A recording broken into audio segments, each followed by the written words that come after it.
इस चैनल पर दिखाए जाने वाले सभी साधनाएं यंत्र मंत्र तंत्र इत्यादि साधक का स्वयं का अनुभव है और गुरुजनों से प्राप्त ज्ञान है।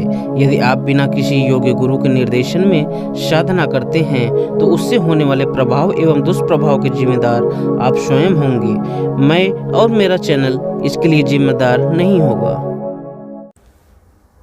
प्रणाम। ओम नमः शिवाय। आज मैं एक साधना देने वाला हूँ आप लोगों को। सबसे पहले मैं ये बता देना चाहता हूँ कि साधना क्या है। साधना अर्थात जो अपने आप को साध ले, अपने मन को एकाग्र करके किसी एक बिंदु पर एक लक्ष्य का भेदन करना साधना है। अब लक्ष्य भेदन का मतलब ये नहीं कि आप धनुष बाण हो तभी लक्ष्य भेदन होगा, ऐसा नहीं है। साधना में जब हम एकाग्रता के साथ कोई भी साधना करें तो लक्ष्य भेदन ही तो हुआ, क्योंकि जब तक हम एक लक्ष्य पर साधना को अपने मस्तिष्क को एकाग्र करके हम साधना नहीं करेंगे तब तक किसी भी साधना में हमें सफलता नहीं मिल सकती। इसलिए हम कह रहे हैं कि लक्ष्य भेदन करना है, अपने लक्ष्य को पाना है, अपने को इतना एकाग्र करना है, अपने अंदर जाना है, उतर जाना है। एकाग्रता के साथ जब हम अपनी साधना में लगते हैं ना तो हमें सफलता मिलती है। और यदि हम बस मन को कहीं रखें और माला लेकर जाप करते रहें तो सफलता नहीं मिल सकती। साधना में यदि सफल होना है तो एकाग्र होना बहुत ज़रूरी है। इसलिए हम कहते हैं ना कि साधना में आप ध्यान भी करें। साधना तो करें लेकिन साथ में ध्यान भी करना ज़रूरी होता है। ऐसा नहीं कि केवल मंत्र की संख्या हम पूर्ण कर दें, कि जैसे लिखा हुआ है ना कि 1.25 लाख जाप करने से ये साधना सिद्ध हो जाती है, शक्ति की कृपा मिल जाती है।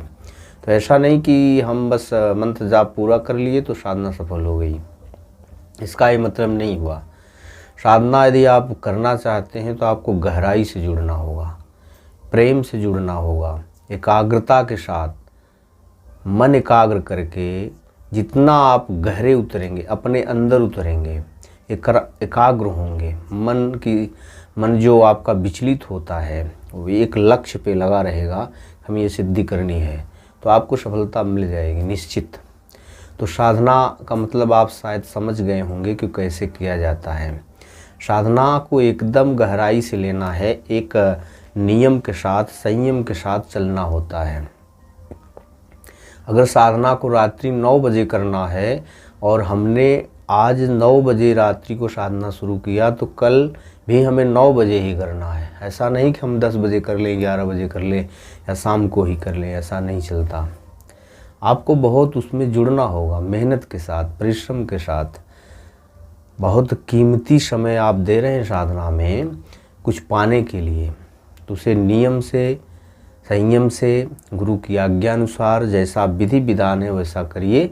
और सबसे प्रथम चीज़ आपका विश्वास हो, साधना के प्रति आपका विश्वास हो, आपका जो मन हो बहुत एकाग्र हो, और इष्ट के प्रति विश्वास हो, गुरु के प्रति विश्वास हो और अपने आप पे विश्वास हो, तो साधना में सफलता मिलती ही मिलती है।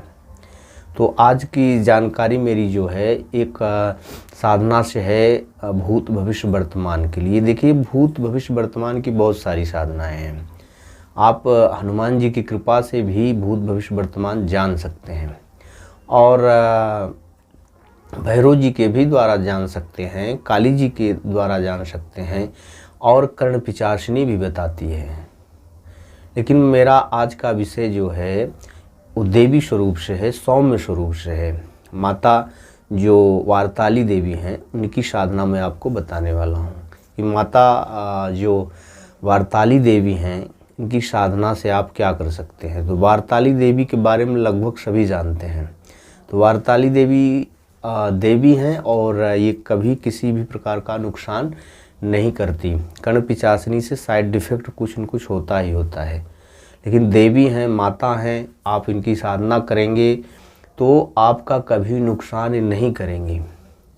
अगर साधना में सफलता नहीं भी मिलती तो आपका कोई साइड इफ़ेक्ट नहीं होगा, और इस साधना से आप आपको सफलता मिलती है, 100% मिलती है अगर कोई मन से प्रेम से करे। देवी की साधना है वारताली देवी की साधना, जो मैं लेके आया हूँ।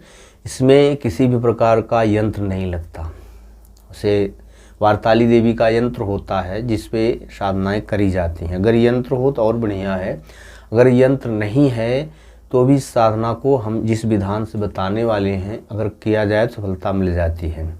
केवल इस साधना में देवी का भोग जो है मेन होता है, और एक घी का दीपक और कुछ पंचोपचार पूजन है। विधान करके सफ़ेद वस्त्र पे यह साधना करी जाती है।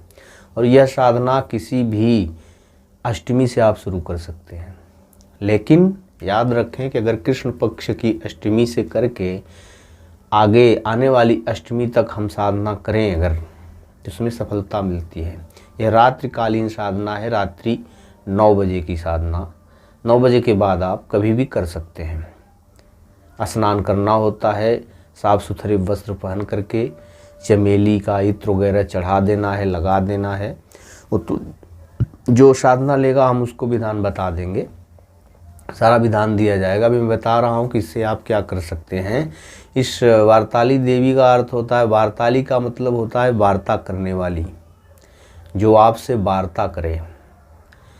तो देखिए, ये शुरू में तो संभव नहीं कि आपसे देवी तुरंत बात करेंगी, लेकिन मैं बता दूं, जब आप साधना करते हैं तो देवी हो सकता है आपको कानों में जवाब देंगी, कान में आवाज़ आएगी, या मानस में आपके अंदर विचार आएंगे।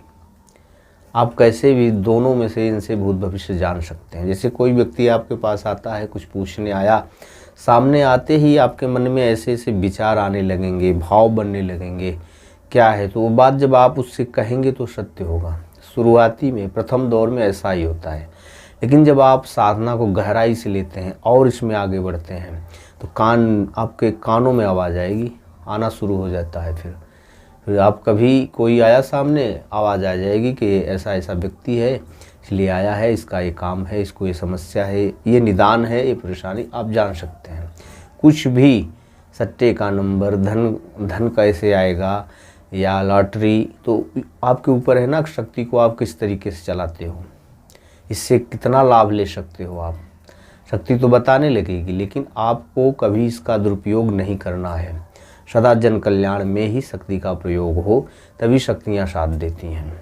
किसी का इससे अहित नहीं करना चाहिए, क्योंकि शक्ति है हमारे पास, हम उससे कुछ भी पूछ करके किसी का अहित भी कर सकते हैं, लेकिन इसके लिए शक्तियाँ मना करती हैं। लेकिन आपने उसे सिद्ध किया है तो एक आध बार वो सहयोग कर देंगी, लेकिन बार बार आप ऐसा करेंगे तो फिर शक्ति साथ छोड़ करके चली जाती है। फिर तो ऐसा नहीं करना चाहिए। किसी का आप सहयोग करें, कोई परेशान व्यक्ति है, चाहे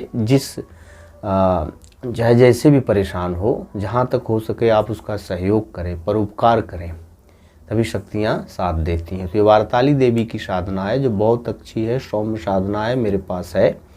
अगर आपको लेना है तो मैं इसे करवा दूंगा, बहुत अच्छी है। जो भूत भविष्य वर्तमान जानना चाहते हैं या फिर कुछ भी करना चाहते हैं, या ऐसे दरबार लगाते हैं या पूजा पाठ करते हैं, किसी की समस्या दूर करना चाहते हैं, तो वो इस साधना को ले सकते हैं मेरे द्वारा। मुझसे संपर्क करके मेरे संस्थान से, जो मैं अपना ये नंबर देता हूँ, स्क्रीन पे दिया हूँ, उस पर आप हमसे बात करके सीधा साधना को ले सकते हैं। हम दे देंगे, सारा विधि विधान देंगे, गाइड करेंगे। आप इस साधना को करें एकाग्रता के साथ और उसका लाभ लें। ये साधना बहुत अच्छी है और इससे कोई साइड इफ़ेक्ट नहीं है। कर्ण पिशाचनी की भी साधना हम आगे देंगे, निश्चित है। ये कर्ण पिशाचनी की साधना देने वाले हैं जो गृहस्थ लोग कर सकते हैं, उसमें कोई वो नहीं होता, कोई समस्या नहीं आती। फिर भी अगर पैचासिक साधनाओं से जितना दूर रहा जाए उतना बढ़िया है।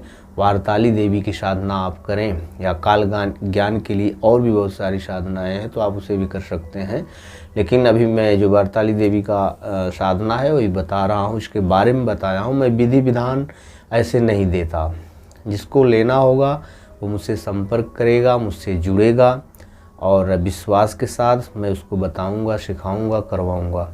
लेकिन अगर कोई चाहे कि मैं ऐसे ही चैनल पे दे दूं तो मैं ऐसे नहीं कर सकता, क्योंकि ऐसे नहीं होता, मैं भी किसी के द्वारा प्राप्त किया हूँ, किसी गुरु के द्वारा जो मुझे बताए हैं तो गोपनीय रख करके ही करने के लिए बताए हैं। मैं इसकी गोपनीयता को नहीं भंग कर सकता। गोपनीयता जितनी होगी आपके पास साधनाओं के लिए, उतनी जल्दी आपको सफलता मिलेगी। आप एकाग्र बने और साधनाओं के रहस्यों को सबको ना बताएं, छिपा के रखें। जितना ज़्यादा आप गहरे बनेंगे, छिपाएंगे, शक्तियाँ उतनी जल्दी आपको सिद्ध हो जाएंगी। ये भी इसका एक रहस्य है। तो जो भाई लेना चाहते हैं आप हमसे संपर्क करके ले सकते हैं। ऐसा नहीं केवल बस ऐसे ही फ़ोन करके पूछते रहें, करना कुछ नहीं है। जो करना चाहते हैं उनके लिए बात कर रहा हूँ मैं, जो सफलता चाहते हैं। तो वार्ताली देवी की साधना आप ले सकते हैं, जो बहुत आराम से आप कर सकते हैं। आज के लिए इतना ही। प्रणाम। ओम नमः शिवाय।